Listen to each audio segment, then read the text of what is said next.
ওই যে লোকটা আন্দোলন করতে যেতেছে ওই লোকটা যদি সুন্নি হয়ে থাকে তাহলে যারা ওহাবি নাম দিয়ে রেখেছে ওদের মধ্যে বিদ্বেষ ছড়ায় দিল, নেতা তো দেখি সুন্নির এক লোক হয়ে যেতেছে, তুই বেটা কি কর নাই? ও যে পিন দেয় তুই তো ওহাবি, সুন্নি যে স্বাধীনতার আন্দোলন করে ওরে তামা, তখন ও যায় বলবে তোমরা কেউ সুন্নির পথে চলো না, ওকে নেতা মাইনো না, ওর আকীদা বিশ্বাস ঠিক নাই, ওর আকীদার মধ্যে এই সমস্যা আছে, ওর মধ্যে ওই সমস্যা আছে। আবার যদি কোন ওহাবি আলেম স্বাধীনতার আন্দোলনে ঝাঁপায় পড়তে যায় তখন আবার সুন্নিদেরকে দেয় পিন দেয়, এই কাদের পক্ষ নিয়ে তোরা, কাদের পক্ষ নিয়ে যায় তোরা, তাদের পিছনে নামস, ইংরেজদের কোন কারণে খেদাইতে চাস, কারে নেতা বানাইছে, ওইটা দিয়ে একটা ইহুদ ওহাবি, ওইটা কি ওহাবি। আসলে মুসলমানের বোঝা দরকার ছিল ওহাবি আর সুন্নি যে ওরা বানাইছে, মুসলমানের বোঝা দরকার ছিল আহলে হাদিস নামটা ওরা দিয়েছে যাতে করে ভাই ভাই গঞ্জাম লাগায় দেওয়া যায়, নিজেদের মধ্যে অন্তর্বহ অন্তর কন্দুল অভ্যন্তরীণ গঞ্জাম লাগায় রাখা, যাতে করে স্বাধীনতার আন্দোলনে একযোগ যেন মানুষ একসাথে ঝাঁপায় না পড়তে পারে। কিন্তু মুসলমান সেটা বুঝলো না। এখনকার সময় তুমি যদি বলো দেশের টাকা মাফিয়ারা পাচার করে দিল, তুমি যদি বলো রাষ্ট্রের ক্ষমতা কাদের হাতে চলে গেল, তুমি যদি বলো আলিয়া মাদ্রাসার মধ্যে হিন্দুরা কোন কারণে শিক্ষকতা করে, তুমি যদি বলো বাংলাদেশের ব্যাংক ব্যালেন্স গুলার বড় বড় পদের মধ্যে কোন কারণে দাদু বাবুদের বুঝা বসাইরা, বাংলাদেশের সেনাবাহিনীর মধ্যে কোন কারণে বড় বড় অফিসার পদে দাদা বাবুরে দিলা, এই বক্তব্য দেওয়ার সাথে সাথে তোমার নাম দিয়ে দিবে তুমি হইল রাজাকার।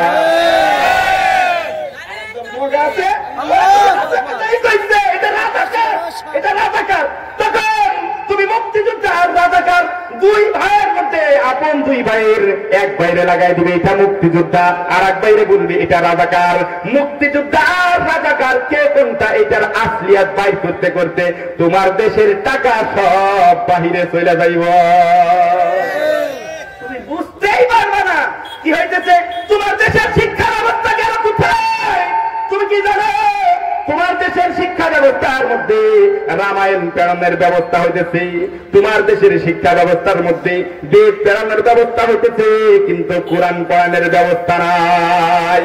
কেন নাই? এরা নিয়ে ঠিক করার টাইম নাই। শোনেন খালি কথা, আগে টাইম শেষ হয়ে গেল আমার, আপনারা আমার সময় নষ্ট করতেছেন, ব্যবহার হইতেছেন না আপনারা, ঠিকঠাক কিছু করেন না, খালি শোনেন, আমার সময় নষ্ট করেন না আপনারা।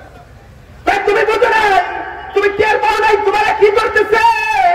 কারণ কোরআন শরীফ নামক এত বড় একটা পাওয়ারফুল কিতাবে কোন কারণে তোমার সিলেবাস যুক্ত করলো না?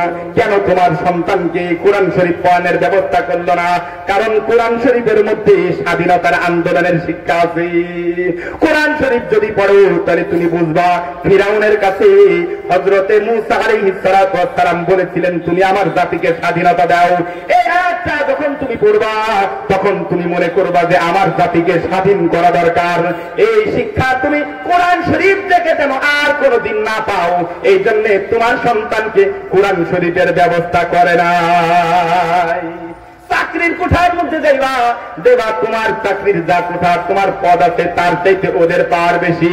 কেন? তোমার জাতিগত ভাবে গোলাম বানায় রাখতে চায়। কারণ তুমি যদি বড় অফিসার হয়ে যাও, তুমি একটু তোমার দেশের থানাগুলার একটু খবর লয়ে দেখো, কয়টা থানায় তোমার মুসলমান ভাই ওসি সাহেব আছে। একটু খবর নাও, জেলাগুলার দিকে দেখো, কয়জন জেলা প্রশাসক তোমার মুসলমান ভাই আছে, কয়জন জেলা প্রশাসক আলেম আছে, কয়জন জেলা প্রশাসক দেশের জন্য দরদি আছে। কয় তুমি একটু তল্লাশি লাগাইলেই বুঝবা কোনো খবর নাই। যারা বা দুই চারজন মুসলমান হয়ে নামকে অস্তে মুসলমান হয়েছে, কিন্তু ওগুলা মুসলমানদের চাইতে মানে অধর্মের বিধর্মীদের চাইতে আরো বেশি ইসলাম বিদ্বেষী। কেন? তুমি বুঝে নাই তোমার জাতিগত ভাবে গোলাম যদি বানাইতে হয় এগুলো তোমাকে করতে হবে। তুমি জানো ইসলামের শিক্ষা নিয়ে কোনো বড় পদের মধ্যে না যাইতে পারো, এই জন্য তোমাকে আগের থেকেই আটকায় দিতে হবে।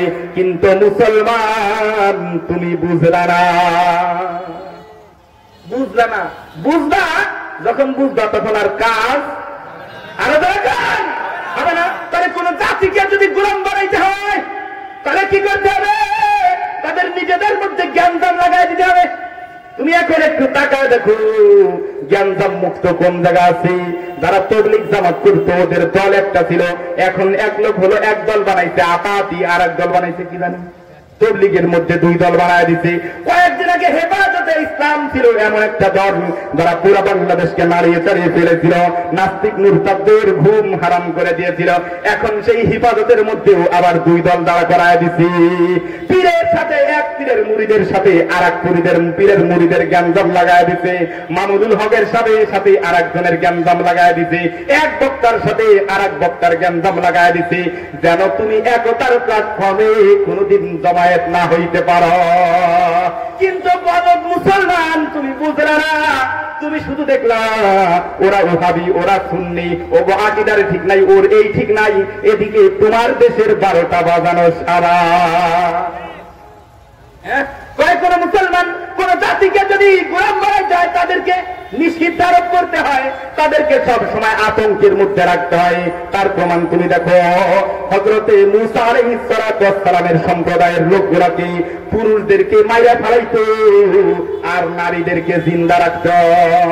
এই আয়াতের মাধ্যমে, এই যুগের মাধ্যমে বোঝা যায় কোন জাতিকে যদি গোলাম বানায় রাখতে হয় তাহলে তাদেরকে একের পর এক লাশ ফেলায় দিতে হবে। তাদের মধ্যে সব সময় মায়ের আতঙ্ক বিরাজমান রাখতে হবে, সব সময় যদি একটা মাইরে রাখতে হবে। এই জন্য তুমি দেখো সীমান্তের মধ্যে 2-4 দিন পর পর তোমার ভাইরা গুলি করে ঘুরে রাখে। কেন রাখে? কেন? যেন তুমি মাথা তুলে না দাঁড়াইতে পারো। আমার জানাই গেছে কাগজ দিয়ে তো দেখেন, আমি 1 মিনিট বেশি করে তাই সীমান্তে কেন মানে ফিরাউন যেই পদ্ধতি অবলম্বন করেছিল, কিপ্তিদেরকে, বনি ইসরাইলের পুরুষদেরকে একের পর এক শিশুদেরকে হত্যা করত। কেন করতো? যেন জাতিগতভাবে তারা শোকাহত থাকে। শোকাহত থাকলে মন মেজাজ নষ্ট হয়ে যাবে, ওর মেজাজের মধ্যে রাগ সব সময় ঘোরাঘুরি করবে, ঠান্ডা মাথায় কোন ধরনের কোন সিদ্ধান্ত গ্রহণ করতে পারবে না। এই জন্য তোমার দেশের সীমান্তের মধ্যে একের পর এক লাশ করতে থাকে, যেন এইটা নিয়ে তুমি সব সময় মর্মাহত থাকো, সুন্দর কোন সিদ্ধান্ত যেন তুমি গ্রহণ না করতে পারো। এবার আসেন, এর থেকে যদি তোমাকে মুক্তি পাইতে হয় তাহলে তোমার করণীয় কি সেটা আল্লাহ তাআলা কোরআন শরীফের মধ্যে বলে দিয়েছেন। হযরত মূসা আলাইহিস সালাতু ওয়াস সালাম যখন বলেছিলেন, মালিক আমি যে ফিরাউনের কাছে যাব, আমার তো সেনা সামন্ত কিছু নাই, আমি তো আগের থেকেই একজনের কল্লা ঘুষি দিয়ে ফালায় দিয়েছিলাম, এখন যদি আমি যাই তাহলে তো খবর আছে। কয় মূসা রে, তুমি শোনো, তুমি একটা দোয়া করে বলো, রাব্বি শরহ লি সাদরি ওয়াসসির লি ওয়াহলুল উকদাতাম মিন লিসানি ইয়াফকাহু কওলি ওয়া বিকা নাস্তাঈনু ইয়া মুস্তাআন। এই যে একটা দোয়া, এর মধ্যে তোমার স্বাধীনতার প্রোগ্রাম শিখাইছে। তুমি যদি জাতিগতভাবে স্বাধীন হইতে চাও তাহলে তোমার জন্য প্রথম করণীয় হলো তুমি রব্বি শরহ লি সাদরি, হে আমার প্রতিপালক তুমি আমার বক্ষটাকে উন্মুক্ত করে দাও। মুফাসসিরিন ইকরাম তাফসীরের কিতাবের মধ্যে লিখেছে রব্বি শরহ লি সাদরি কেন বলেছেন? কারণ স্বাধীনতা যদি তোমার অর্জন করতে হয় তাহলে তো তোমাকে প্রথমে ভাবতে হবে যে তুমি গোলাম হয়ে গেছো। তুমি কোন কোন দিক দিয়ে গোলাম হয়ে গেছো, কোন দিক দিয়ে তুমি পরাধীনতার শৃঙ্খলাবদ্ধ হয়ে গেছো, কারা তোমাকে গোলাম বানাইলো, কোন দিক দিয়ে তোমার গোলাম বানাইলো, গোলামির কারণে কোন কোন সুযোগ সুবিধা থেকে বঞ্চিত হইলা, এই ব্যাপারটা তোমার আগে নিজের বুঝতে হবে। তুমি যদি নাই বুঝো, তুমি তো কুলুর বলো, বুঝবাই না যে তুমি কোন দিক দিয়ে গোলাম হইছো।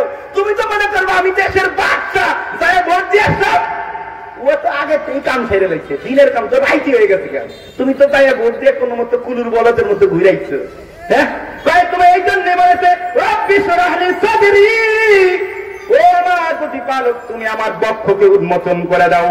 মানে হে আমার প্রতিপালক, প্রথমে আমি যে গোলাম হয়ে গেছি সেটা আমারে বুঝতে দাও, আমি কোন কারণে গোলাম হইলাম, কেন গোলাম হইলাম এটা আমাকে আগে জানায় দাও। ওয়াসসির লি আমরি, তুমি যে স্বাধীনতার সংগ্রামে নামবা, কোন কাজ করতে হলে এটা আল্লাহর পক্ষ থেকে তোমার সহজ করে দিতে হবে, কারণ আল্লাহ সহজ না করে দিলে তুমি তো 2 রাকাত নামাজ পড়তেও পারবা না। হ্যাঁ, আল্লাহ যদি সহজ না করে দেয়, তুমি তো নামাজি 2 রাকাত পড়তে পারবে না, তাহলে পরাধীনতার শৃঙ্খল থেকে মুক্ত হওয়া কেমনে? এই জন্য আল্লাহ তাআলার কাছে দোয়া করলেন, ও আমার প্রতিপালক, তুমি আমার কাজটাকে আসান করে দাও, ওয়াসিরলি আমরি ওয়াহলুল উকদাতাম মিন লিসানি, সাথে সাথে তুমি আমার জবানের জড়তাকে দূর করে দাও। কারণ নেতা যদি তার জাতিকে না বুঝাইতে পারে কোন কারণে তুমি গোলাম হয়ে গেলা, কখন থেকে তুমি গোলামীর শৃঙ্খলাবদ্ধ হলা, কোন কোন দৃষ্টিকোণ থেকে তুমি গোলাম হয়ে গেছো, একজন নেতা যদি, একজন বক্তা যদি তার জাতিকে সেটা না বুঝাইতে পারে, উল্টা তার যদি সুন্দরভাবে জাতির সামনে উপস্থাপন না করতে পারে, তাহলে এটা রাজাকারের মামলা খায়া জেলে ঢুকে যাবে। এই জন্য আমার জবান থেকে তুমি গিরা সরাইয়া দাও, মানে আমি যেন জাতিকে বুঝাইতে পারি যে আমাদের এখন সময় শেষ হয়ে গেছে। আল্লাহ তাআলা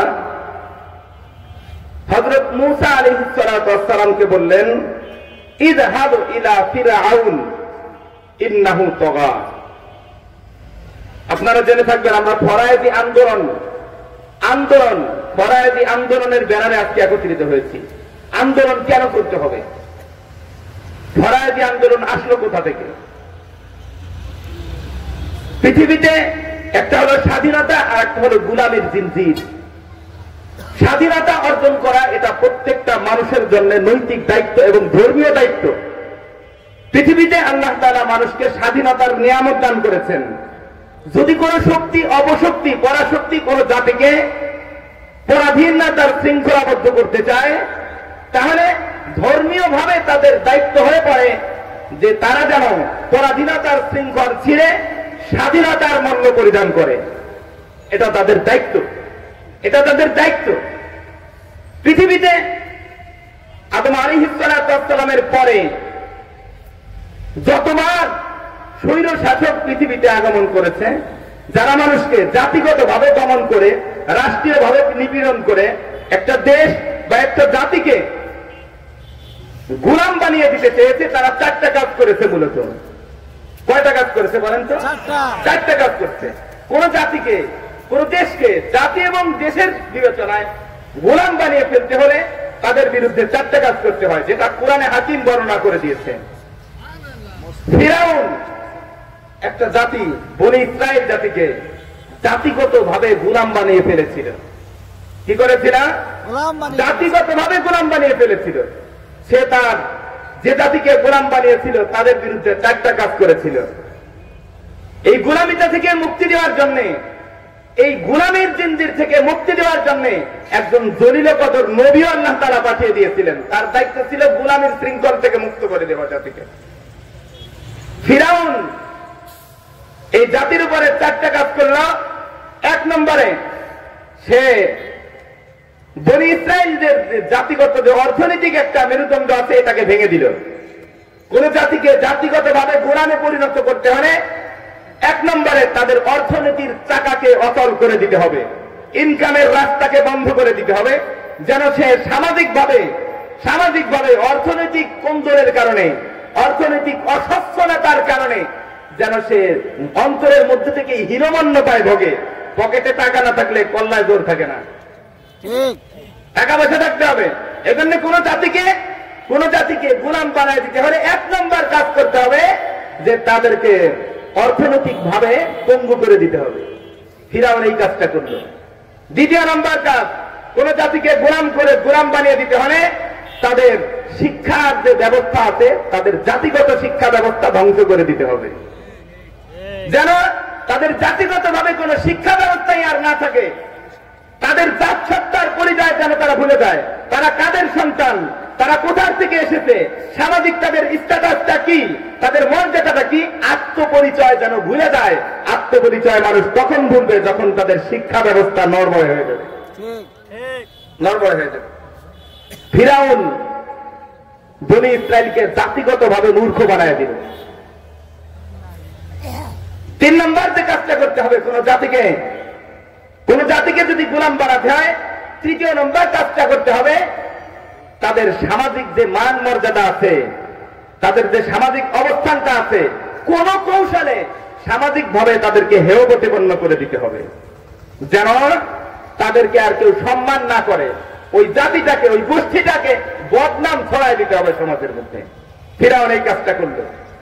চতুর্থ নম্বরে, গোলামের শৃঙ্খলাবদ্ধ করতে হলে তাদের পারস্পরিক লাগাই দিয়ে রাখতে হবে, জ্ঞানজাম লাগাই দিয়ে রাখতে হবে, যেন তারা ঐক্যবদ্ধ না হতে পারে। এবং এর মধ্যে আরো একটা কাজ করতে হবে, বহির্বিশ্বের সাথে যেন তারা কোনো ধরনের সম্পর্ক না রাখতে পারে, এই জন্য ব্যবস্থা নিতে হবে, যেন এক রাষ্ট্র আর এক রাষ্ট্রের থেকে কোনো ধরনের মদত না পাইতে পারে, কোনো ধরনের সাহায্য সহায়তা না পেতে পারে। এই জন্য তাদেরকে আন্তর্জাতিক ভাবে নিষিদ্ধারোপ করে রাখতে হবে। ফিরাউন এই কাজটা করল। তার প্রমাণ আপনারা কোরআন শরীফ তেলাওয়াত করলে বুঝতে পারবেন। ফিরাউন যে জাতিকে জুলুম নির্যাতন করেছিল মিশরের মধ্যে, তাদের এই মিশরের বনি ইসরাইলদের পূর্বপুরুষদের ভূমি ছিল বাইতুল মুকাদ্দাস। কি ছিল? বাইতুল মুকাদ্দাস। কিন্তু বাইতুল মুকাদ্দাসের সাথে তাদের কোন যোগাযোগই আর করতে দেয় নাই, নিজেদের দেশের সীমানার মধ্যে আটকায় রাখলো, তাদেরকে জাতিগতভাবে মূর্খ করে দিল। প্রমাণ কি? আল্লাহ তাআলা নিজে বলেছেন যে ইন্নাকুম কওমুন তাজহালুন, তোমরা তো মূর্খ জাতি। এই কথা জ্ঞান বলছেন যখন সমুদ্র পার হয়ে চলে গেছে। পার হয়ে যাওয়ার পর ওরা বলে, মুসা আমাদেরকে একখান কিতাব এনে দাও, আমরা যেন এটা পড়তে পারি। যদি তাদের জাতিগত শিক্ষা ব্যবস্থা থাকতো তাহলে কি বলতেন যে আমাদেরকে একটা কিতাব এনে দেন? বলতেন না। এর দ্বারা বোঝা যায় তাদেরকে যে জাতিগত শিক্ষা ছিল, এই জাতিগত শিক্ষা থেকে তাদেরকে দূরে সরায় দিছে। এই জন্য স্বাধীনতা পাওয়ার সাথে সাথেই বলতেছে আমাদেরকে একটু শিক্ষার ব্যবস্থা করো। ওরা যে মূর্খ জাতি ছিল এটার প্রমাণ কি? পার হয়ে যাওয়ার সময় দেখে পিতল দিয়ে মূর্তি বানায় এক জাতি পূজা করতেছে, নবী কিন্তু সাথে। এখন দেখে বলে, মুসা আমাদের জন্য এমন একটা ক্ষুদা বানায় দেব। নাউযুবিল্লাহ কোন। যদি ওরা শিক্ষিত হতো তাহলে তো বুঝতো যে আরে আমাদের তো মূর্তি ছাড়া, কোন ধরনের আকৃতি ছাড়া এমন ক্ষুদা রয়েছে যিনি আমাদেরকে সমুদ্রের মধ্যে থেকে প্রাকৃতিক ভাবে রাস্তা বানায় সমুদ্র পার করায় দিলেন। এই ক্ষুদা থাকতে আবার মূর্তির দরকার। কিন্তু যেহেতু তারা মূর্খ হয়ে গেছে, ব্যক্তিত্ববোধ নষ্ট হয়ে গেছে, কোন ধরনের ব্যক্তিত্ব নাই, এই জন্য আমাদের একটা মূর্তি বানায় দেয়। ওরা যে অর্থনৈতিক ভাবে পঙ্গু হয়ে গেছিল তার প্রমাণ কি? এটার মধ্যে, এটার বর্ণনা কুরআন শরীফের মধ্যে আছে। ওরা যখন সমুদ্র পার হয়ে গেল, কিপ্তিদের কাছ থেকে স্বর্ণালঙ্কার ধার করে তারপরে পার হয়েছিলেন। যারা আলেম তারা জানেন, আমরা একটু বেড়াইতে যাবো, আমাদেরকে একটু স্বর্ণালঙ্কার ধার দেও।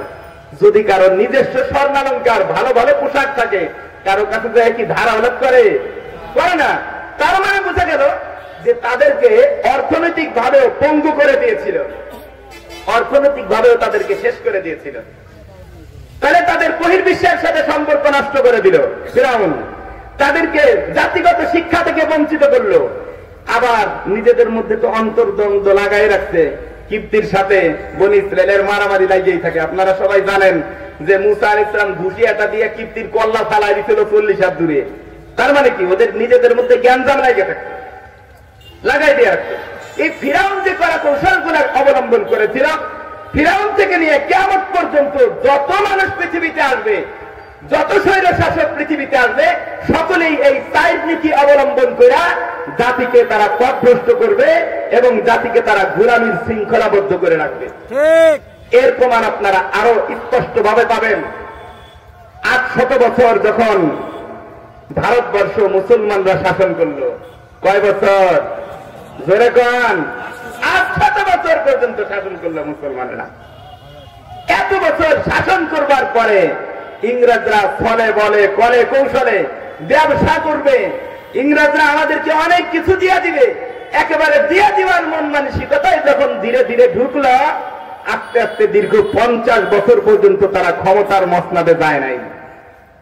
তারা বিভিন্ন জায়গায় কোম্পানি স্থাপন করছে। আগে স্বায়ত্তশাসিত কোম্পানি ছিল, নিজেদের কোম্পানিকে শাসন করবার জন্য নিজেদের সেনাবাহিনী গঠন করার অনুমতি রাষ্ট্রের পক্ষ থেকে থাকতো।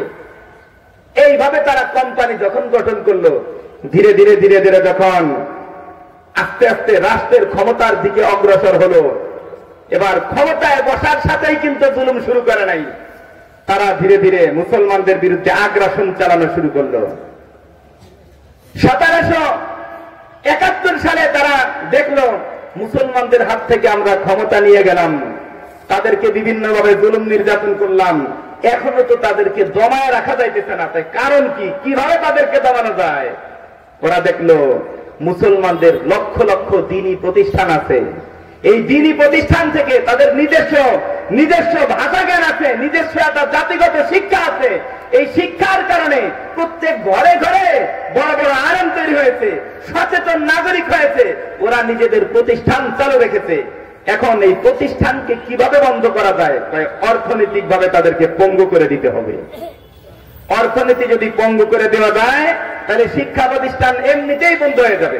আপনারা যারা ইতিহাস জানেন তারা অবশ্যই জেনে থাকবেন, তৎকালীন সময়ে এই ভারতবর্ষে 12 লক্ষ মাদ্রাসা ছিল। সুবহানাল্লাহ বলবেন না? 12 লক্ষ শিক্ষা প্রতিষ্ঠান, মুসলিম ধর্মাবলম্বীদের শিক্ষা প্রতিষ্ঠান। আরে যেই ঘরে কোনো মানুষ ছিল না আলেম, সে ঘরে 2-4 জন আলেম ছিল, কিছুতে না জানতো সে একজন মৌলানা ছিল। এই অবস্থা ছিল তাদের শিক্ষাগত অবস্থা। ধীরে ধীরে যখন দেখলো যে এদেরকে যদি পঙ্গু করে দিতে হয় তাহলে তাদের শিক্ষা ব্যবস্থা ধ্বংস করতে হবে। শিক্ষা ব্যবস্থা ধ্বংস কেমনে করা যায়? অর্থনৈতিক অবরোধ আরোপ করতে হবে। ওরা গবেষণা করে দেখলো তাদের শিক্ষার মূল কিতাব কি থেকে আমাদের বিরুদ্ধে আন্দোলনের যোগান পায়।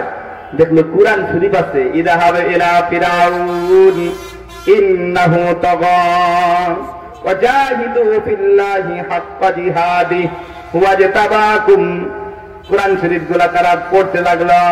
ওরা দেখলে লাগলো যে কোরআন শরীফের এমন একটা কিতাব, যে কিতাবের মধ্যে আল্লাহ তাআলা মুসলিম জাতিকে স্বাধীনভাবে জীবন যাপন করবার জন্য উদ্বুদ্ধ করেছেন। ওরা যেহেতু কোরআন শরীফ পড়ে, এই জন্য কোরআনের শিক্ষা বন্ধ করে দিতে হবে।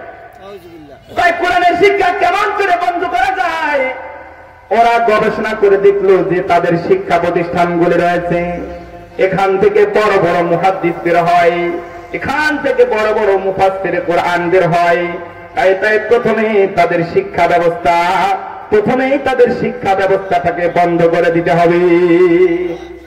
তাই শিক্ষা ব্যবস্থা বন্ধ করার জন্য তারা প্রত্যেকটা শিক্ষা প্রতিষ্ঠানের জন্য শত শত বিঘা অক্ষীয় সম্পত্তি ছিল, ওয়াকফ করা সম্পত্তি, মানে তাদের ধন সম্পত্তি ছিল। হুজুর আসতেছে মনে হয়, প্রতিষ্ঠানের নামে সম্পদ অক্ষ করে দিতে শত শত বিঘা সম্পত্তি। এই বিঘা সম্পত্তি, শত শত বিঘা সম্পত্তি থেকে বিলিয়ন বিলিয়ন অর্থ তাদের আসে মাদ্রাসাগুলিতে। এই মাদ্রাসা দিয়া গরিব মানুষের খাবারের ব্যবস্থা করে, উস্তাদদের বেতনের ব্যবস্থা করে। এই জন্য তারা ষড়যন্ত্র করলো কেমন করে এই প্রতিষ্ঠানগুলার সম্পত্তিগুলাকে বাজেয়াপ্ত করে দেওয়া যায়। এই জন্য 1771 সালে তারা প্রথম সিদ্ধান্ত গ্রহণ করলো। ক্ষমতার মসনদ দখল করেছে আরো 50 বছর আগেই।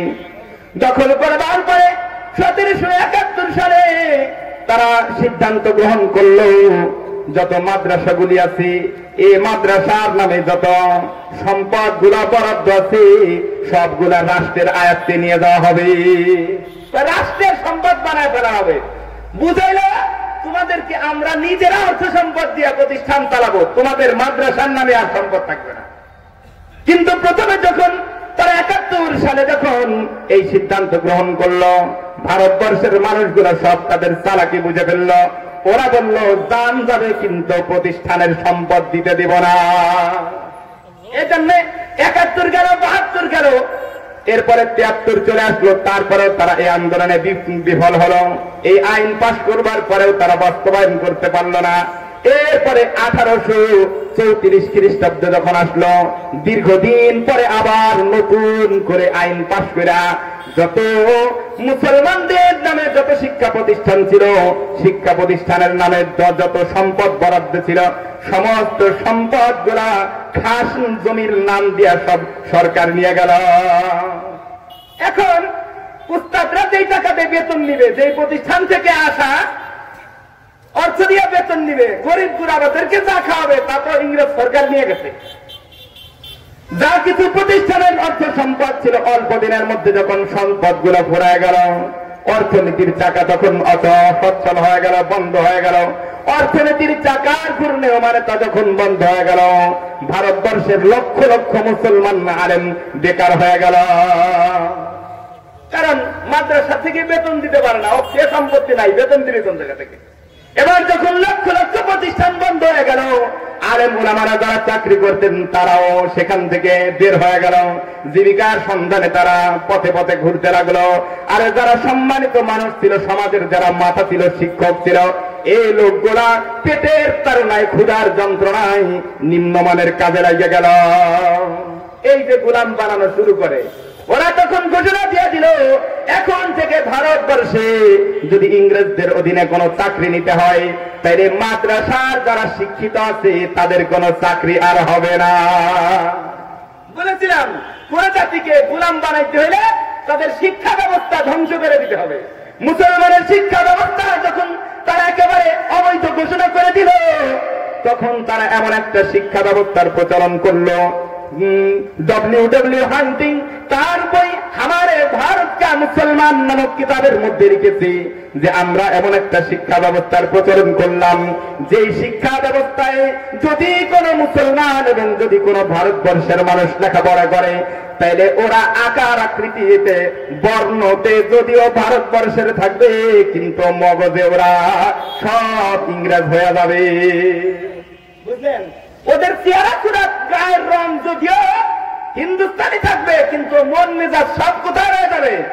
ইংরেজ হয়ে যাবে। এবার ফিরাউন যে নীতিটা অবলম্বন করেছিল, বনি ইসরায়েলের শিক্ষা ব্যবস্থাকে ধ্বংস করে দিয়েছিল। যখন একটা জাতির শিক্ষা ব্যবস্থা ধ্বংস করে দেয়, ওই শিক্ষার উপরে, ওই সার্টিফিকেটের উপরে ভর করে যেহেতু সরকারির পদে কোনো চাকরি নিতে পারবে না, এই জন্য তারা সেনাবাহিনী থেকে দূরে চলে যাবে, ব্যাংক ব্যালেন্স থেকে দূরে চলে যাবে, তারা ডাক্তারি বিদ্যা থেকে দূরে চলে যাবে, বড় বড় জনপ্রিয় সম্মানজনক পোস্ট আছে কোন জায়গায় আর তাদের চাকরি হবে না। একেবারে সরকারি যত পোস্ট আছে সব থেকে অটোমেটিক সেরে গেল। তা আপনি বলতে পারেন কারণ তো ফিরাউনের অধীনে চাকরি করে বহুত টাকা কামাই করছিল। হ্যাঁ, কারণ যে বহুত অর্থ সম্পদ উপার্জন করেছিল সেটা ফিরাউনের প্রণীত শিক্ষা ব্যবস্থার কারণে করেছিল।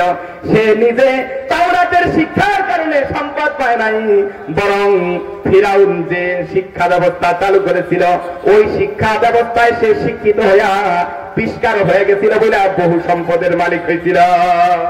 ভারতবর্ষের অবস্থা এই করলো। বড় বড় পোস্টে যত সেনাবাহিনী পদে যত মুসলমানরা ছিল তাদের যখন চাকরি চলে গেল, একটা ফ্যামিলি চলতো একজন মানুষের বেতন দিয়া, ওই লোকটার যখন চাকরি চলে গেল, ফ্যামিলির 10 জন সদস্য ছিল, এবার সব কথা না খায়া মরার ব্যবস্থা হয়ে গেল। আরো কি করলো, মুসলমান যত জমিদার ছিল ধীরে ধীরে কৌশলে কৌশলে, যেহেতু তারা মুসলমানদের কাছ থেকে রাষ্ট্রের ক্ষমতা দখল করে নিয়েছে, এই জন্যে হিন্দু বাবুদেরকে তারা জমিদার বানায় দিল। আর মুসলমান যারা ছিল তাদের কাছ থেকে জমিদারি আর তালুকদারি ছিনায় নিয়া মুসলমানদের বাড়িতে যেই হিন্দুরা চাকর থাকত, তাদের যারা গরু পালতো, ছাগল পালতো, গোয়াল ঘর দেখাশোনা করত, এই লোকগুলাকে তাদের সামনে তালুকদার আর জমিদার বানায় দিল। বলেছিলাম কোন জাতিকে যদি গোলাম বানায় ফেলতে হয় তাহলে সামাজিক মর্যাদা তাদের নষ্ট করে দিতে হবে। যে সমস্ত ওলামায়ে কেরাম পাঞ্জাবি পরত, যে সমস্ত ওলামায়ে কেরাম টুপি পরত, এটা ছিল তৎকালীন সময়ে সম্মানের পোশাক। এই জন্যে ইংরেজ দুনিয়ারা যখন ক্ষমতা দখল করে নিয়ে গেল, যেহেতু মুসলমানরা শাসক ছিল, এই জন্য তাদেরকে শোষণের শিকার হতে হলো।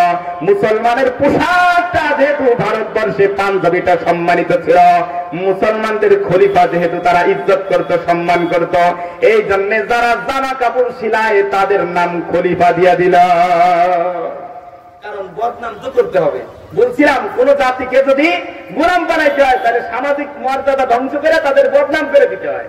এই জন্য মুসলমানদের পাঞ্জাবি আর পায়জামার পোশাকটাকে তারা দপ্তরির কাজের যারা কর্মকর্তা আছে, দপ্তরি যারা দপ্তর ঝাড়ু দেয়, যারা পিউন, যারা দপ্তরের মধ্যে দোয়াতের মধ্যে কালি ঢালে, খাতা কলম যারা আগায় দেয়, তাদের পোশাক, তাদের ইউনিফর্মটা মুসলমানদের সম্মানিত শাসকের এই পাঞ্জাবির লেভেল দিয়ে দিল। আপনারা কি আমার কথা বুঝতে পারতেছেন? কেমনে করে বদনাম? তাই যেই সম্মানের পোশাক পরে কাজী সাহেবরা পরতো, কাজী সাহেবরা বিচার পরিচালনা করত, যে পোশাক পরিধান করে ওই কাজীর পোস্টটা দিয়ে দিল। যারা বিয়ে পড়ায় তাদেরকে, মানুষের বাড়ি বাড়ি যায় খায়া বাড়ায়, তাদের পোশাকটা, তাদের পদবিটা এবার কাজী দিয়ে দিল।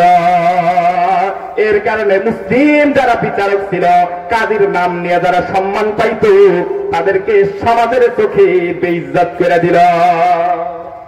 আগেই বলেছিলাম শিক্ষা ব্যবস্থা প্রতিষ্ঠান যখন বন্ধ করে দিল, যে কয়েকজন আলেম ছিল তাদের বিরুদ্ধে আবার আগ্রাসন শুরু হয়ে গেল। হাজার হাজার আলেমকে ধরে নিয়া ওরা দেখলো যে কোন কিতাব থেকে ওরাই স্বাধীনতার ইস্তিহা পায়, কয় কোরআন শরীফ থেকে পায়। এই জন্যে ইংরেজরা হাজার হাজার গুপ্তচর এই ভারতবর্ষের মধ্যে পাঠায় দিল। ওদের কাজ ছিল কোরআন শরীফ গুলারে সংরক্ষণ করে সব জ্বালায়া দিবি। যখন দেখলো কোরআন শরীফ জ্বালা দিয়া কোনো কাজ হয় না, কোনোভাবেই আলেম ওলামাকে দমন করা যায় না, এবার ধরা শুরু করলো কয় আলেম কারা, এইগুলারে ধর। একের পর এক ভারতবর্ষে যত বড় বড় আলেম ছিল সমস্ত আলেম গুলাকে বিভিন্ন অজুহাতে কাউকে মাল্টার দ্বীপে নির্বাসন দিয়ে দিল। আর যাদেরকে নির্বাসন দিতে পারে নাই এই সমস্ত লোকগুলারে ধরে ধরে রাস্তার পাশে বড় বড় গাছের সাথে ফাঁসির কাস্টে ঝোলায় রাখলো। কোন কারণে রাখলো? ওদেরকে একটা বদনাম ওদের নামে ছড়ায় দিল, ওরা হলো দেশদ্রোহী, ওরা হলো জঙ্গি। এই জন্যে দেশদ্রোহী আর রাজাকারের তকমা দিয়া ওলামা ইকরামকে ধুরা ধুরা গাছের সাথে ঝুলায়া ঝুলায়া ফাঁসি দিয়া মাইরা দিল। আরে বসেন বসেন, সময় কম, সময় কম, অনেক কথা বলতে হবে। আরে মনে মাইল শুরু হয়ে গেল। এখন যেহেতু ওলামা ইকরামকে মারা শুরু করছে, ইংরেজরা যখন ভারতবর্ষের ক্ষমতা দখল করে নিয়ে যায়, প্রত্যেক ঘরে ঘরে আলেম ছিল, হাফেজ ছিল। মাত্র 10 বছরের ব্যবধানে এমন অবস্থা হয়ে গেল, কোন মুসলমান মারা গেলে তার জানাজা পড়ানোর মতো কোন মানুষ পাওয়া যাইত না। এই যে শিক্ষাগত আগ্রাসন, সার্টিফিকেট বাতিল করে দিতে, এখন তো আর সরকারি পদে চাকরি পাবে না, দূরে চলে গেছে। এখন এমন শিক্ষা ব্যবস্থা চালু করলো যে শিক্ষার মধ্যে থেকে ধর্ম শিক্ষা বাতিল করে দিল। ধর্মের কোন শিক্ষা সেখানে থাকবে না। কেন থাকবে না? কোন কারণে ধর্মীয় শিক্ষা বাতিল করে দিল? এর মধ্যে একটা ষড়যন্ত্র তাদের ছিল। কারণ তারা জানে দীর্ঘ 800 বছর পর্যন্ত মুসলমানরা যেহেতু ধর্মকর্ম নিয়ে সামনে বেড়েছিল, এই জন্যে ধর্মের শিক্ষায় যেহেতু তারা শিক্ষিত ছিল, এই জন্যে যদি আমরা যে শিক্ষা ব্যবস্থা চালু করেছি এই শিক্ষা ব্যবস্থার মধ্যেও যদি আবার ধর্মের শিক্ষা রেখে দেয়, তাহলে এই মুসলিম ছাত্র যারা আছে তারা আমাদের কলেজ ইউনিভার্সিটি আমাদের মাদ্রাসাগুলায় এসে ভর্তি হবে। আমাদের এই শিক্ষার মধ্য দিয়ে এসে তারা ধর্ম শিক্ষা পাবে। আবার ধর্ম শিক্ষা যেহেতু তাদেরকে স্বাধীনতা শিখাবে, তাই আমাদের বিরুদ্ধে আবার তারা আন্দোলন করবে। এই জন্য ধর্মের শিক্ষা বাদ রাখলো। যেহেতু তাদের সিলেবাসের মধ্যে ধর্মের শিক্ষা নেই, এবার মুসলমানরা কেউ যায় ভর্তি হয় না। ডব্লিউ হান্টারিং তার বই মধ্যে রাখেন, আমরা এই ষড়যন্ত্রটা খুব সূক্ষ্মভাবে করেছিলাম যে ধর্মের শিক্ষাটা আমরা বাতিল রেখেছিলাম। ধর্মের শিক্ষা বাতিল রাখবার কারণে মুসলমানেরা আমাদের শিক্ষা প্রতিষ্ঠানে আর ভর্তি হওয়া বন্ধ হয়ে গেল। মুসলমানরা যেহেতু আমাদের শিক্ষা প্রতিষ্ঠানে ভর্তি হলো না, এই জন্য তাদের সরকারি সার্টিফিকেট তারা পাইল না। সরকারি সার্টিফিকেট না পাওয়ার কারণে সরকারি কোনো পদে তাদের চাকরি হইল না। আর যেহেতু যে সকল লোকগুলা ধর্মের শিক্ষা বাদ দিয়া, ধর্মের শিক্ষা বাতিল করে দেয়া সত্ত্বেও যে সকল মুসলমানেরা শিক্ষা গ্রহণ করবে, ওরা নামের দিক দিয়ে মুসলমান থাকলেও কাজে মুসলমান থাকবে না। আর এরপরে যখন দেখা যাবে শুধুমাত্র নাম কি হস্তে মুসলমান হবে, ডিগ্রি নিবে ইংরেজদের কাছ থেকে, স্যার উপাধি নিবে ইংরেজদের কাছ থেকে। আমরা যদি এই ভারতবর্ষ থেকে কোনদিন দেশ ছেড়ে চলেও যাই, তারপরেও যেহেতু ধর্মের শিক্ষা এই শিক্ষা ব্যবস্থার মধ্যে নাই, এই বিধর্মীয় শিক্ষা অধর্মের শিক্ষা নিয়ে যে সকল লোকগুলা মন্ত্রিত্বের মসনদে বসবি, বড় বড় সরকারি অফিস আদালতে বসবি, এই লোকগুলার মাধ্যমে ধার্মিক মানুষগুলাকে অটোমেটিক দমন করা সম্ভব হবে। দেখেন না, এখনকার সময় একটু চিন্তা করে দেখেন, ধর্মীয় শিক্ষা নাই, মাস্টার্স ডিগ্রি পর্যন্ত একটা ছেলে যদি লেখাপড়া করে 4টা সূরাও বিশুদ্ধ রূপে মুখস্থ শোনাইতে পারবে না। কারণ কি? এই জন্যই তো মন্ত্রীর পায়ে পায়ে গেলে কওমি মাদ্রাসার বিরুদ্ধে কথা কয়, এই জন্যই তো সিডিসি দায়ী হয়ে যায়, ওয়াজ বন্ধ করে দেয় মুসলমানের সন্তান হওয়া সত্ত্বেও। উলামা ইকরামের আওয়াজকে চাইতে ধরতে চাই, মুসলিম দেশের শিক্ষায় শিক্ষিত হওয়ার পরেও কেন তোমার বিরুদ্ধে কথা কয়? কারণ ওরা ইংরেজদের প্রদত্ত সিলেবাস অনুযায়ী লেখাপড়া করেছে। ইংরেজ যাওয়ার সময় বলে দিয়ে গেছিল, আমরা এমন একটা শিক্ষা ব্যবস্থা দিয়ে গেলাম, এই শিক্ষা অনুযায়ী লেখাপড়া করবি, এ তোর সুরাত সিরাত মুসলমানের হইল, মগজটা তোদের ইংরেজ হয়ে যাবে। কোন জাতিকে যদি পঙ্গু করে দিতে হয়, তাহলে তাদের অর্থনীতি ধ্বংস করে দিতে হবে। দেখেন আপনি আমাদের দেশের অর্থনীতির অবস্থা, প্রত্যেকটা মানুষ হাজার হাজার টাকা ঋণগ্রস্ত হয়ে সেরেছে, দেশের টাকা বিদেশে পাচার শুরু হয়ে গেছে। এই হাজার হাজার কোটি কোটি টাকা বিদেশ পাচার করে দেয় কারা দেয়? যারা ওই যে ওদের সিলেবাস যুক্ত কিতাবাদি বই কিতাব পড়ে পড়ে ডক্টরেট ডিগ্রি নিয়েছে, দাদা বাবুরা ব্যাংকের বড় বড় পোস্টের মধ্যে বসে পড়ছে, ওখান থেকে কোটি কোটি টাকা এমন দেশে পাচার করে দেয়, নাম কওয়া যাব না। কেন? কারণ ওরা চায় মুসলমান যারা কবরটা সুদা করে দাঁড়াইতে না পারে, ওরা যেন কখনোই অর্থনৈতিক ভাবে চাঙ্গা না হতে পারে। এই জন্য এক রাস্তায় ভুল প্ল্যান দিয়া 3 বার রাস্তা বানাবে। এই জন্য রডের বদলে বাঁশ দিয়া বিল্ডিং নির্মাণ করবে। কেন করবে? কারণ কয়েক বছরের মধ্যে যেন এটা ভাঙা পড়ে যায়। ভাঙা পড়ে গেলে বিল্ডিং বানানোর জন্য যে টাকাগুলা ব্যয় করেছিল ওগুলা শেষ হয়ে গেছে, নতুন করে বিল্ডিং বানানোর জন্য অর্থ বরাদ্দ দিবে। এর কারণে মুসলমানদের টাকাগুলা আকামের পথে ব্যয় হয়ে যাবে। এগুলো হইতেছে না? কোন জাতিকে যদি জাতিগত ভাবে গোলাম বানাইতে হয়, তাহলে তাদের জন্য একটা কাজ করতে হবে, তাদেরকে নিজেদের দেশের মধ্যে সীমাবদ্ধ করে দিতে হবে, যারা বহির বিশ্বের সাথে তাদের সম্পর্ক ভালো না হয়। ইংরেজরা যখন ভারতবর্ষের ক্ষমতার মসনদটা দখল করল, তখন মুসলমানদের মধ্যে তারা ষড়যন্ত্র করল, মুসলমান যেন নিজেদের সমস্যার সমাধান ঘটায়া অন্য দেশের সাথে সম্পর্ক স্থাপন না করতে পারে, এই জন্য মুসলমানদের মধ্যে গ্রুপিং দাঁড় করাইয়া দিল। এক দলের নাম দিল সুন্নি। কি দিল? এক দলের নাম দিল সুন্নি। আর যারা স্বাধীনতাকামী মুসলমান, যারা চায় বাংলাদেশ এই ভারতবর্ষ থেকে ইংরেজদের দিয়া লাল চামড়াওয়ালারা দূরে চলে যাক, নিজের দেশে ফিরে যাক, এই লোকগুলার নাম দিয়ে দিল উহাবি। কি নাম দিল? উহাবি। আর এক দলের তারা আমদানি করলো, ওদের নাম দিল আহলে হাদিস। কি নাম দিল? আহলে হাদিস। মুসলমান যখন কোন মুসলমান নেতা যখন আলেম যখন ইংরেজদের বিরুদ্ধে আওয়াজ তুলতে গেল, সাথে সাথেই যারা ওই যে লোকটা আন্দোলন করতে যেতেছে ওই লোকটা যদি সুন্নি হয়ে থাকে, তাহলে যারা উহাবি নাম দিয়ে রেখেছে ওদের মধ্যে বিদ্বেষ ছড়ায় দিল। নেতা তো দেখি সুন্নির এক লোক হয়ে যেতেছে, তুই বেটা কি কর? বুঝলেন নাই?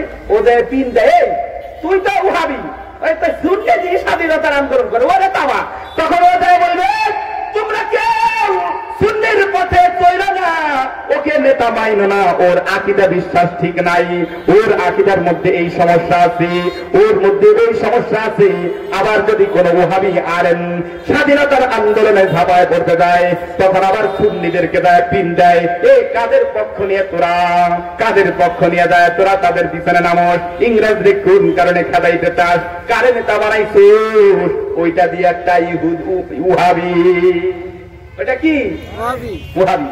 আসলে মুসলমানের বোঝা দরকার ছিল উহাবি আর সুন্নি এই যে ওরা বানাইছে, মুসলমানের বোঝা দরকার ছিল আহলে হাদিস নামটা ওরা দিয়েছে, যাতে করে ভাই ভাই গ্যাঞ্জাম লাগায় দেওয়া যায়, নিজেদের মধ্যে অন্তর্দহ অন্তর্কন্দুল অভ্যন্তরীণ গ্যাঞ্জাম লাগায় রাখা, যাতে করে স্বাধীনতার আন্দোলনে একযোগ যেন মানুষ একসাথে ঝাঁপায়া না পড়তে পারে। কিন্তু মুসলমান সেটা বুঝলো না। এখনকার সময় তুমি যদি বড় দেশের টাকা মাফিয়ারা পাচার করে দিল, তুমি যদি যদি বলো রাষ্ট্রের ক্ষমতা কাদের হাতে চলে গেল, তুমি যদি বলো আলিয়া মাদ্রাসার মধ্যে হিন্দুরা কোন কারণে শিক্ষকতা করে, তুমি যদি বলো বাংলাদেশের ব্যাংক ব্যালেন্স গুলার বড় বড় পদের মধ্যে কোন কারণে দাদু বাবুরে বুঝা বসাইলা, বাংলাদেশের সেনাবাহিনীর মধ্যে কোন কারণে বড় বড় অফিসার পদে দাদা বাবুরে দিলা, এই বক্তব্য দেওয়ার সাথে সাথে তোমার নাম দিয়ে দিবে তুমি হইল রাজাকার।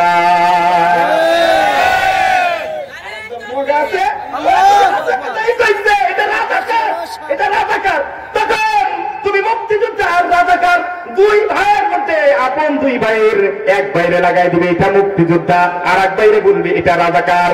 মুক্তিযোদ্ধা আর রাজাকার কে কোনটা এটার আসলিয়াত বাইর করতে করতে তোমার দেশের টাকা সব বাহিরে চলে যাইব, তুমি বুঝতেই পারবে না কি হইতেছে। তোমার দেশের শিক্ষা ব্যবস্থা গেল কোথায় তুমি কি জানো? তোমার দেশের শিক্ষা ব্যবস্থার মধ্যে রামায়ণ প্রেরণের ব্যবস্থা হইতেছে, তোমার দেশের শিক্ষা ব্যবস্থার মধ্যে বেদ প্রেরণের ব্যবস্থা হইতেছে, কিন্তু কোরআন পড়ানোর ব্যবস্থা নাই। কেন নাই? এরা নিয়ে ঠিক করার টাইম নাই। শোনেন খালি কথা, আগে টাইম শেষ হয়ে গেল আমার, আপনারা ঠিক করে আমার সময় নষ্ট করতেছেন, ব্যবহার হইতেছেন না আপনারা, ঠিকঠাক কিছু করেন না, খালি শোনেন, আমার সময় নষ্ট করেন না আপনারা। তাই তুমি বুঝো না, তুমি টের পাও নাই তোমারা কি করতেছে।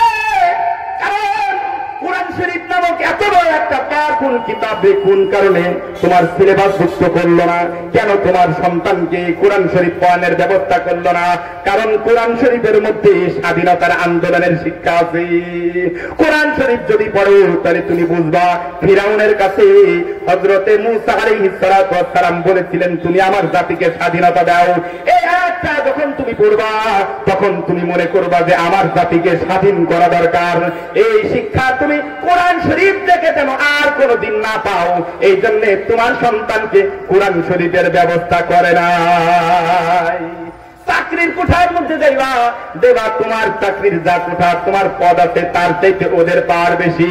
কেন? তোমার জাতিগত ভাবে গোলাম বানায় রাখতে চাই। কারণ তুমি যদি বড় অফিসার হয়ে যাও, তুমি একটু তোমার দেশের থানাগুলার একটু খবর লয়ে দেখো, কয়টা থানায় তোমার মুসলমান ভাই ওসি সাহেব আছে? একটু খবর নাও, জেলাগুলার দিকে দেখো, কয়জন জেলা প্রশাসক তোমার মুসলমান ভাই আছে, কয়জন জেলা প্রশাসক আলেম আছে, কয়জন জেলা প্রশাসক দেশের জন্য দরদি আছে। কয় তুমি একটু তল্লাশি লাগাইলেই বুঝবা কোনো খবর নাই। যারা বা দুই চারজন মুসলমান হয়ে নামকে অস্তে মুসলমান হয়েছে, কিন্তু ওগুলা মুসলমানদের চাইতে মানে অধর্মের বিধর্মীদের চাইতে আরো বেশি ইসলাম বিদ্বেষী। কেন? তুমি বুঝে নাই তোমার জাতিগত ভাবে গোলাম যদি বানাইতে হয় এগুলো তোমাকে করতে হবে। তুমি জানো ইসলামের শিক্ষা নিয়ে কোনো বড় পদের মধ্যে না যাইতে পারো, এই জন্য তোমাকে আগের থেকে আটকায় দিতে হবে। কিন্তু মুসলমান তুমি বুঝলা না, বুঝবা যখন বুঝবা তখন আর কাজ আরো দরকার হবে না। তাহলে কোন জাতিকে যদি গোলাম বানাইতে হয় তাহলে কি করতে হবে? তাদের নিজেদের মধ্যে জ্ঞানদান লাগাই দিতে হবে। তুমি এখন একটু তাকায় দেখো জ্ঞানদাম মুক্ত কোন জায়গা আছে। যারা তবলিগ জামাত করতো ওদের দল একটা ছিল, এখন এক লোক হলো এক দল বানাইছে আপাতি, আর এক দল বানাইছে কি জানি তবলিগের মধ্যে দুই দল বানায় দিছে। কয়েকদিন আগে হেফাজতে ইসলাম ছিল এমন একটা দল যারা পুরো বাংলাদেশকে নাড়িয়ে চাড়িয়ে ফেলেছিল, নাস্তিক মুরতাদদের ঘুম হারাম করে দিয়েছিল। এখন সেই হেফাজতের মধ্যেও আবার দুই দল দাঁড়া করায় দিছি। পীরের সাথে এক পীরের মুরিদের সাথে আর এক পীরের মুরিদের জ্ঞানজাম লাগায় দিছে। মামুদুল হকের সাথে সাথে আর একজনের জ্ঞানজাম লাগায় দিছে। এক বক্তার সাথে আর এক বক্তার জ্ঞানজাম লাগায় দিছে, যেন তুমি একতার প্ল্যাটফর্মে কোনদিন জমায়েত না হইতে পারো। কিন্তু কত মুসলমান তুমি বুঝলে না, তুমি শুধু দেখলা ওরা ওহাবি, ওরা সুন্নি, ও আকীদার ঠিক নাই, ওর এই ঠিক নাই, এদিকে তোমার দেশের 12টা বাজানো সারা। কোন মুসলমান কোন জাতিকে যদি গোলাম বানাই যায় তাদেরকে নিষিদ্ধ আরোপ করতে হয়, তাদেরকে সব সময় আতঙ্কের মধ্যে রাখতে হয়। তার প্রমাণ তুমি দেখো হযরতে মূসা আলাইহিস সালাতু ওয়াস সালামের সম্প্রদায়ের লোকগুলাকে পুরুষদেরকে মাইরা ফেলাইতো আর নারীদেরকে জিন্দা রাখতো। এই আয়াত আয়াতের মাধ্যমে এই যুগের মাধ্যমে বোঝা যায় কোন জাতিকে যদি গোলাম বানায় রাখতে হয় তাহলে তাদেরকে একের পর এক লাশ ফেলা দিতে হবে, তাদের মধ্যে সব সময় মায়ের আতঙ্ক বিরাজমান রাখতে হবে, সব সময় যদি একটা মাইরে রাখতে হবে। এই জন্য তুমি দেখো সীমান্তের মধ্যে 2-4 দিন পর পর তোমার ভাইরা গুলি করে ঘুরে রাখে। কেন রাখে? কেন? যেন তুমি মাথা তুলে না দাঁড়াইতে পারো। আমার জানাই গেছে কাগজ দিয়ে তো দেখেন আমি 1 মিনিট বেশি করে তাই সীমান্তে কেন মানে ফিরাউন যেই পদ্ধতি অবলম্বন করেছিল, কিপ্তিদেরকে বনি ইসরাইলের পুরুষদেরকে একের পর এক শিশুদেরকে হত্যা করত। কেন করতো? যেন জাতিগত ভাবে তারা শোকাহত থাকে, শোকাহত থাকলে মন মেজাজ নষ্ট হয়ে যাবে, ওর মেজাজের মধ্যে রাগ সবসময় ঘোরাঘুরি করবে, ঠান্ডা মাথায় কোন ধরনের কোন সিদ্ধান্ত গ্রহণ করতে পারবে না। এই জন্য তোমার দেশের সীমান্তের মধ্যে একের পর এক লাশ করতে থাকে, যেন এইটা নিয়ে তুমি সব সময় মর্মাহত থাকো, সুন্দর কোন সিদ্ধান্ত যেন তুমি গ্রহণ না করতে পারো। এবার আসেন, এর থেকে যদি তোমাকে মুক্তি পাইতে হয় তাহলে তোমার করণীয় কি? সেটা আল্লাহ তাআলা কোরআন শরীফের মধ্যে বলে দিয়েছেন। হযরত মূসা আলাইহিস সালাতু ওয়াস সালাম যখন বলেছিলেন, মালিক আমি যে ফিরাউনের কাছে যাব, আমার তো সেনা সামন্ত কিছু নাই, আমি তো আগের থেকেই একজনের কল্লা ঘুষি দিয়ে ফালায় দিয়েছিলাম, এখন যদি আমি যাই তাহলে তো খবর আছে। কয় মূসা রে তুমি শোনো, তুমি একটা দোয়া করে বলো, রাব্বি শরহ লি সাদরি ওয়াসসির লি ওয়াহলুল উকদাতাম মিন লিসানি ইয়াফকাহু কওলি ওয়া বিকা নাস্তাঈনু ইয়া মুস্তাআন। এই যে একটা দোয়া, এর মধ্যে তোমার স্বাধীনতার প্রোগ্রাম শিখাইছে। তুমি যদি জাতিগতভাবে স্বাধীন হইতে চাও তাহলে তোমার জন্য প্রথম করণীয় হলো তুমি রব্বি শরহ লি সাদরি, হে আমার প্রতিপালক তুমি আমার বক্ষটাকে উন্মুক্ত করে দাও। মুফাসসিরিন ইকরাম তাফসীরের কিতাবের মধ্যে লিখেছে রব্বি শরহ লি সাদরি কেন বলেছেন? কারণ স্বাধীনতা যদি তোমার অর্জন করতে হয় তাহলে তো তোমাকে প্রথমে ভাবতে হবে যে তুমি গোলাম হয়ে গেছো। তুমি কোন কোন দিক দিয়ে গোলাম হয়ে গেছো, কোন দিক দিয়ে তুমি পরাধীনতার শৃঙ্খলাবদ্ধ হয়ে গেছো, কারা তোমাকে গোলাম বানাইলো, কোন দিক দিয়ে তোমার গোলাম বানাইলো, গোলামির কারণে কোন কোন সুযোগ সুবিধা থেকে বঞ্চিত হইলা, এই ব্যাপারটা তোমার আগে নিজের বুঝতে হবে। তুমি যদি নাই বুঝো, তুমি তো কুনুর বলো, বুঝবাই না যে তুমি কোন দিক দিয়ে গোলাম হইছো। তুমি তো মনে করবো আমি দেশের বাচ্চা, যাই ভোট দিয়ে আসলাম, ও তো আগে এই কাম ছেড়ে লাগছে, দিনের কাম তো রাইতি হয়ে গেছে। তুমি তো তাই ভোট দিয়ে কোনো মতো কুলুর বলদের মধ্যে ঘুরাইছো। হ্যাঁ, তুমি এই জন্য বলেছে রব্বি শরহ লি সাদরি, ও আমার প্রতিপালক তুমি আমার বক্ষকে উন্মোচন করে দাও। মানে হে আমার প্রতিপালক, প্রথমে আমি যে গোলাম হয়ে গেছি সেটা আমারে বুঝতে দাও, আমি কোন কারণে গোলাম হইলাম, কেন গোলাম হইলাম এটা আমাকে আগে জানায় দাও। ওয়াসসির লি আমরি, তুমি যে স্বাধীনতার সংগ্রামে নামবা, কোন কাজ করতে হলে এটা আল্লাহর পক্ষ থেকে তোমার সহজ করে দিতে হবে, কারণ আল্লাহ সহজ না করে দিলে তুমি তো 2 রাকাত নামাজ পড়তেও পারবা না। আল্লাহ যদি সহজ না করে দেয় তুমি তো নামাজই 2 রাকাত পড়তে পারবা না, তাহলে পরাধীনতার শৃঙ্খল থেকে মুক্ত হওয়া কেমনে? এই জন্য আল্লাহ তাআলার কাছে দোয়া করলেন, ও আমার প্রতিপালক তুমি আমার কাজটাকে আসান করে দাও। ওয়াসসির লি আমরি ওয়াহলুল উকদাতাম মিন লিসানি, সাথে সাথে তুমি আমার জবানের জড়তাকে দূর করে দাও। কারণ নেতা যদি তার জাতিকে না বুঝাইতে পারে কোন কারণে তুমি গোলাম হয়ে গেলা, কখন থেকে তুমি গোলামির শৃঙ্খলাবদ্ধ হলা, কোন কোন দৃষ্টিকোণ থেকে তুমি গোলাম হয়ে গেছো, একজন নেতা যদি, একজন বক্তা যদি তার জাতিকে সেটা না বুঝাইতে পারে, উল্টা তার যদি সুন্দরভাবে জাতির সামনে উপস্থাপন না করতে পারে, তাহলে এটা রাজাকারের মামলা খায়া জেলে ঢুকে যাবে। এই জন্য আমার জবান থেকে তুমি গিরা সরাইয়া দাও, মানে আমি যেন জাতিকে বুঝাইতে পারি যে আমাদের এখন সময় শেষ হয়ে গেছে।